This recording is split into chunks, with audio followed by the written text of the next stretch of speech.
Hello friends, video खूप उपयोगाचा आहे, त्यामुळे स्किप नका करू आणि शेवटपर्यंत बघत राहा.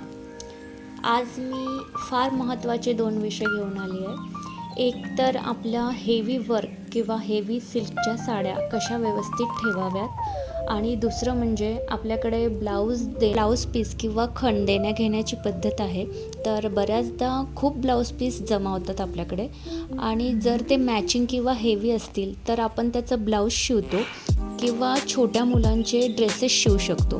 पण जे ब्लाऊज पीस हलक्यातले असतील किंवा बऱ्याचदा ते पूजेचे असतात की ते आपण टाकून पण देऊ शकत नाही आणि कोणाला देऊ शकत नाही, तर अशा वेळी त्याचा उपयोग कसा करावा तेच आपण आज बघणार आहोत. तर अशा ब्लाऊज पीसेसचं आपण आपल्या साडीसाठी कव्हर शिवू शकतो.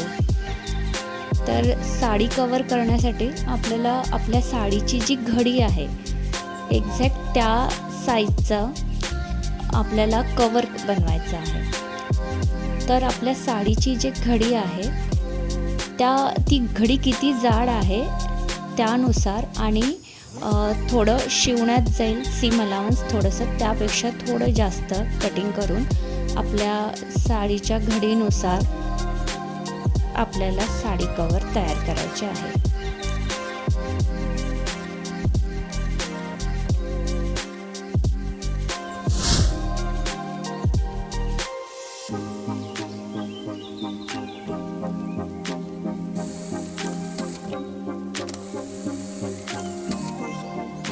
साडी कव्हरला जर तुम्ही अशा प्रकारचं जर पॉकेट बनवलं तर हे पॉकेट फार उपयोगाचं आहे. जर आपल्याला कुठलं इन्व्हिटेशन आलं तर आदल्याच दिवशी त्या साडीबरोबर घालायचे दागिने आपण या पॉकेटमध्ये काढून ठेवू शकतो, जेणेकरून आपल्या वेळेवर शोधाशोध होणार नाही आणि आपला वेळही वाचेल. स्पेशली प्रवासात या पॉकेटमध्ये दागिने नेण्यासाठी फार सोयीचे पडते. जर कुठल्या आपल्याला लग्नात वगैरे जायचं असेल तर लग्नाच्या कुठल्या विधीला कुठली साडी घालायची आहे आणि त्या प्रत्येक साडीबरोबर घालायचे दागिने आपण त्याच साडीबरोबर जर ठेवून दिले पॉकेटमध्ये तर आपला वेळही वाचेल आणि आपल्याला फार सोयीचे पडते. हल्ली खूप हेवी वर्कच्या ब्लाऊजचं ट्रेंड चालू आहे. तर जर तुम्ही हे ब्लाऊज डायरेक्टली साडीसोबत ठेवलं तर त्या ब्लाऊजच्या वर्कमुळे तुमच्या साडीचे दोरे ओढले जाऊ शकतात, साडी खराब होऊ शकते. तर म्हणून तुम्ही जर साडी कव्हरला थोडा मोठ्या साईजचा पॉकेट शिवला, जर पॉकेटमध्ये आपण ब्लाऊज ठेवला तर ब्लाऊजच्या वर्कमुळे साडी खराब होणार नाही आणि ब्लाऊजचं वर्क पण छान राहील, ते वर्क पण काळं पडणार नाही.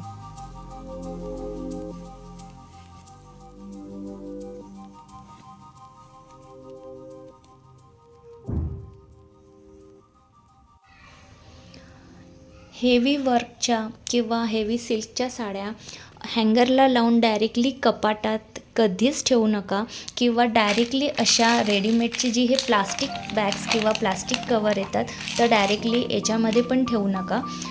जर तुम्ही डायरेक्टली असं ठेवलं तर यामुळे तुमचा वर्क आणि जर हे काळं पडू शकतं. जर तुम्ही अशा प्रकारे सिल्कच्या साड्या नेहमी कॉटन किंवा मस्लिनच्या कापडात ठेवा तर त्या जास्त चांगल्या राहतील. या अशा प्रकारच्या कवरमध्ये तुम्ही तुमचं वर्कच्या किंवा सिल्कच्या साड्या ठेवून नंतर त्या वाटल्यास या अशा कवरमध्ये ठेवू शकता. तुम्ही या साडी कवरला असे या प्रकारे लेस किंवा पायपिंग पण लावू शकता आणि ही अशी चेन पण लावता येईल. पण मी इथं अत्यंत साध्या सोप्या पद्धतीने हा सांगितला आहे.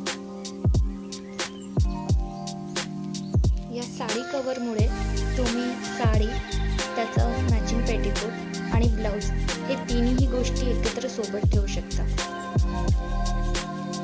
ज्या प्रकारे आपण आपल्या घरामध्ये किंवा कारमध्ये रूम फ्रेशनर जसं लावतो त्या प्रकारचं हे अशा प्रकारचे पॉकेट्स मिळतात. हे आपल्या वॉर्डरोबमध्ये लावण्यासाठी किंवा साड्यांमध्ये ठेवण्यासाठी मिळतात. हे मी म्हैसूरवरूनच विकत घेतले होते, पण हे तुम्हाला ॲमेझॉनवर ऑनलाईनसुद्धा अवेलेबल आहे. तर अशा प्रकारे तुम्ही ब्लाऊज पीसेसचा उपयोग करू शकता आणि अशा साडी कवरमुळे तुमच्या साड्या पण खूप छान राहतील आणि कपाटात पण ठेवायला व्यवस्थित दिसेल. Thanks for watching. व्हिडिओ उपयोगाचा वाटला असेल तर नक्की लाईक, शेअर आणि सबस्क्राईब करा. थँक्यू.